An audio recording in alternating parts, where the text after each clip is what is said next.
screams jealous. No, it doesn't sound Look, like I'm that. tired of So we'll it. tap next week and we'll find Over and over. If you can't fold the straw. Hey, drink fast.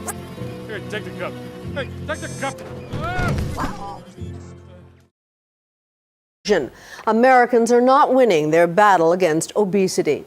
One study found that obesity rates for adults actually rose in 28 states this year. Officially the biggest health crisis in American history. 34% of American adults, 17% of our children are considered obese. Obesity problem in the United States has increased, and I have witnessed it as well. I feel like it has to do with video games and technology. Now that there's more technology in the world and given to children, children rather stay indoors and play the Xbox X, Xbox One, PS4, the Nintendo Switch, anything that's new coming out. So they have no reason in going outside anymore. Considering that we live in a capitalistic society, number one, so I think that this whole country is like one large restaurant. So you can't look in any direction without bumping into one. So there's two major things in this country. It's like one big mall, and in between each store is a restaurant.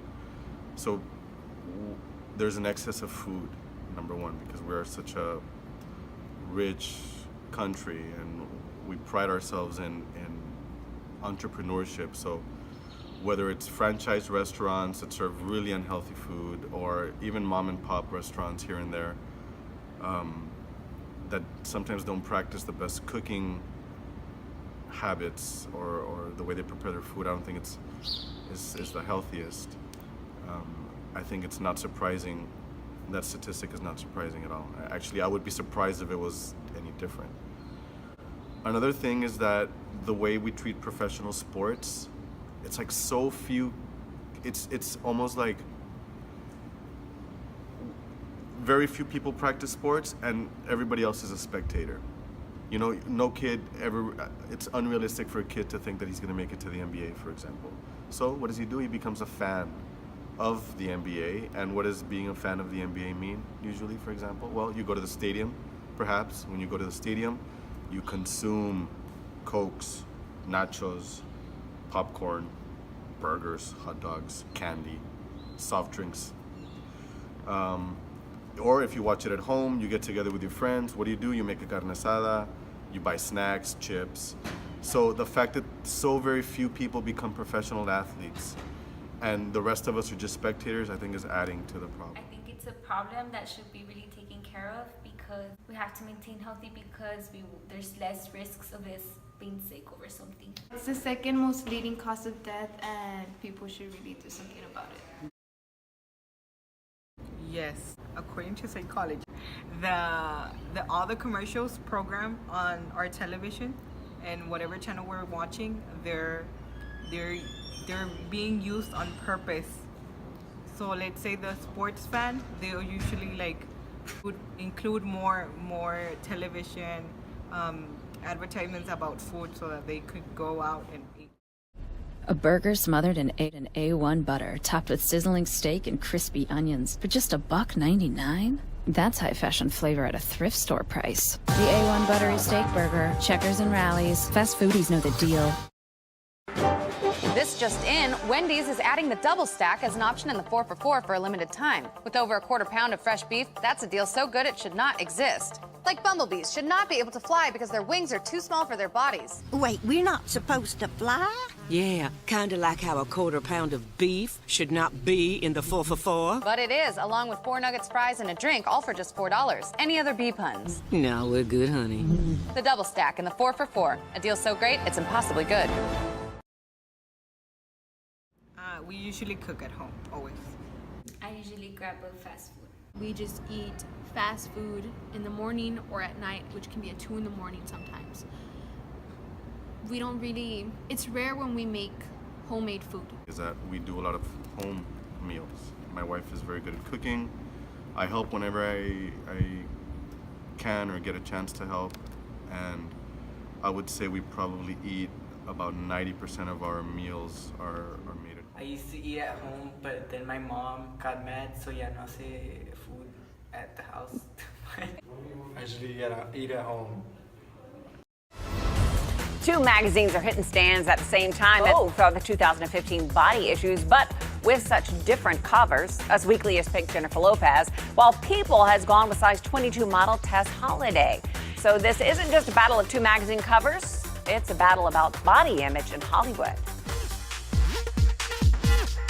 I really want to be able to like show my body off because, you know, there haven't been not many plus size women at all like showing their bodies This whole off. thing about like, you know, they're trying to normalize and say like, hey, you don't have to be in shape or a supermodel, right, to be on the cover of Cosmopolitan or to be an object of beauty and admiration, right? It's like a healthy at every size kind of thing. Yeah. And when I saw this, I was like, you know, if you're going to criticize magazines for putting anorexic girls on the cover, which promotes an unhealthy lifestyle, I don't see that this is any different. When you put a morbidly obese person on a magazine and glorify it, that's just as unhealthy as anorexia. Now that in society people are saying that you should accept yourself any way possible, if you should accept yourself if you're chubby, if you're really skinny, there's nothing there. Everybody talks about there's beauty in every shape and sizes. However, in my opinion, there's a fine line and there's a difference between it. Overweight models paint a wrong picture of what true beauty should be. True beauty should be when you're born already chubby, when you're born really skinny and there's no way, and there's difficult to gain weight. Overweight models are making kids saying, oh, it's perfectly fine to be chubby. So when they say they're gaining weight, they're not stopping. They're just keep eating and eating and eating. And that's what they're painting. Because there's a fine line between healthy fat and overweight fat. It's okay to probably be 200 pounds, but it's not okay to be 300, 400, 500. That is a major health problem and health risk that you're putting yourself into, that I feel like overweight models and society is not thinking about. I think they're both good and bad because of the influence that they do bring on obesity, like kind of making it okay. But it's also like good because of like body image issues that people recently have. I think it gives confidence to many women out there. These women, models, come and say, you know what, it's okay, accept yourself. So I think that's a good idea. Like it's letting out more people openly to talk about it, and it's okay to show off your curves. I think that they show that they're more confident in their shape and form. Good and bad at the same time. Because good, if there was ever a zombie apocalypse, everybody would be fat, so the zombies would be slow. Bad because they're overweight and they're gonna die.